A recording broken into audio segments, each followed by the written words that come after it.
Hello， 大家好。早排咧我就出咗一條片咧，就係講大陸嘅支付寶終於可以加海外嘅信用卡噶嘛。咁條片出咗之後咧，咁有好多朋友留言咧，就問我究竟係加完之後係咪真係可以實地用到消費啊、搭車啊咁樣？咁我自己之前就嘗試加完之後咧，就攞嗰個 account 去咗買少少嘢嘅。咁你話搭車啊，同埋其他用 vending machine 嗰啲，我自己就未試過。其實我都好好奇嘅。咁今日咧，我就會嘗試實地用嗰個 account 去試下去坐地鐵啦，去買嘢啦，去食飯嘅。咁睇下究竟係唔係加咗海外嘅信用卡咧，都可以暢通無阻咁喺大陸玩嘅時候咧消費嘅。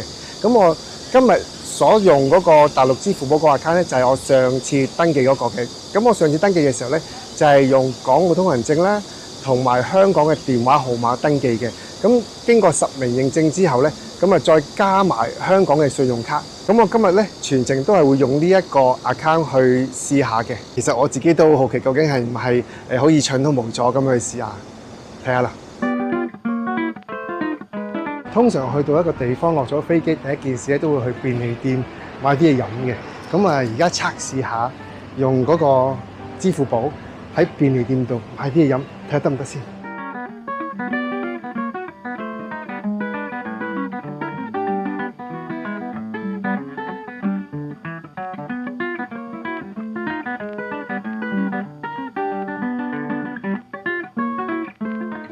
買支普洱。咁咪用呢個機試下買先，自動售賣機，用下呢個支付寶account，好嘛？先必須添加商品請掃商品碼，支付請出示付款碼。睇下先。正在支付，請稍等。正在支付，請稍等。消費一件商品工具碼，支付6.25塊元佔用兩塊自動收銀機。得咗，得掂。好，係買到嘅，好方便。咁啊嗱，頭先我付款嘅時候咧，佢就彈咗個出嚟，就叫我入嗰個信用卡後邊嗰3個數目字嘅安全密碼。咁啊好似都其他朋友都好似試過嘅，咁我覺得都係可以嘅，因為你用信用卡俾錢啊嘛。咁通常喺網上買嘢，佢都會問你攞嗰個3個數字密碼嘅。好，成功買咗，咁我哋又去試下第二啲地方先啊。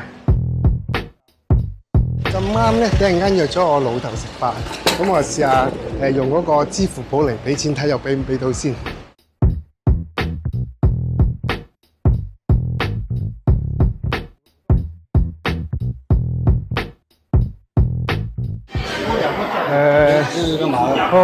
啊，湘西拉面，湘西拉面，250湯，薄邊㗎啦。呢度。咩啊？啊，呢個，對對對。一杯。我操！没有多少人，这我真的是。哎，这哪里来钱？你准备吃饭买多少钱了？买30块。他们进来饭。不要赶鸡巴了。OK 啦，攞到啊 ，OK 喎。喺小肇慶，我就消費咗2次。第一次付款嘅時候呢，就冇要求我入信用卡後邊嘅安全碼，但係第2次嘅時候呢，就要我再輸入信用卡後邊嘅安全碼啦。便利店就買完嘢啦，跟住食飯又試過啦，2個都 OK。咁而家係試下出行啦。嚟到玩嘅時候，通常都會搭地鐵啦，或者係 call 車咁樣嘅。咁啊，巴士都會成日坐嘅。咁我而家咧就試下淨係坐地鐵先，因為我覺得如果地鐵都可以嘅話咧，其他出行嘅方法都冇問題嘅。咁我咧就試下坐地鐵得唔得咧？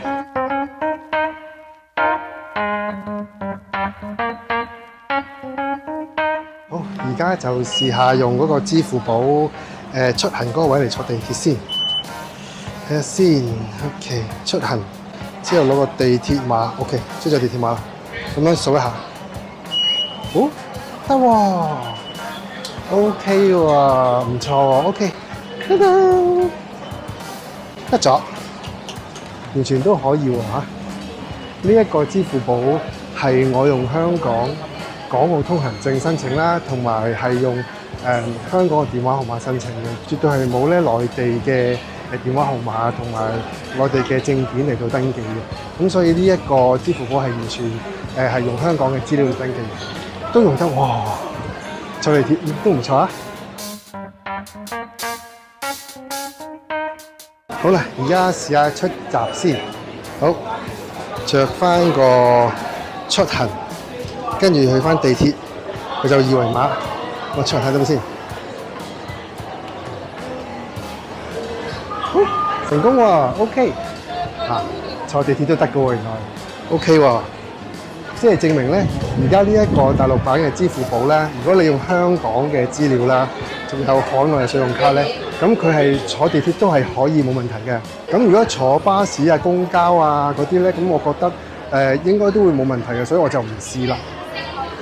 線下消費就試咗啦，咁其實線上消費都係可以嘅喎。嚟到大陸旅行，點都會試下訂外賣㗎。咁我就用美團訂啲外賣嚟食下，試下用支付寶嚟付款又得唔得呢？當你揀完食物準備付款之前，記住睇下佢會唔會有啲紅包喎，因為有時有啲紅包都會幫你減幾蚊㗎。減完晒之後，提交訂單，去到最底，其他支付方法裏邊揀支付寶支付，按確認之後就會自動開咗支付寶嘅軟件，按確認付款。再輸入信用卡後邊嗰3個位嘅安全密碼，付款就完成㗎啦。你就可以喺酒店裏邊等啲外賣到啦。總括嚟講，今日使用嘅過程呢，我覺得係好方便嘅。大陸版嘅支付寶加咗海外信用卡，我覺得係完全冇影響到使用過程嘅順利啦、流暢啦同埋方便嘅程度咯。你話如果要收3%嘅話，其實我今日搭車買嘢飲食飯都冇超過300蚊。其實今日用咗幾次掃個碼都冇收過服務費嘅，所以你話個3%服務費係好似有啲揦嚟咁。但係如果一般你坐車啊、買少少嘢啊或者食飯啊咁樣，都好少會超過200蚊嘅。其實咁，所以我覺得都係幾方便我哋嚟中國旅行嘅朋友㗎。講到電子支付，你話支付寶可以加海外信用卡之外咧，其實微信支付咧都係可以加海外信用卡嘅。咁啊好似喺2019年佢已經有呢一個服務㗎啦。咁到時一有新嘅 update 嘅資料，我再喺度同大家分享啦。如果你咧唔知點樣去加呢個海外信用卡落大陸版支付寶嗰度咧，你睇我呢條片，我上面擺條 link 出嚟，你睇翻呢條片咧，咁我就會再教你點樣可以將個信用卡加翻落去大陸版支付寶嗰度㗎啦。好啦，今日呢條片就差唔多啦，我哋下次見。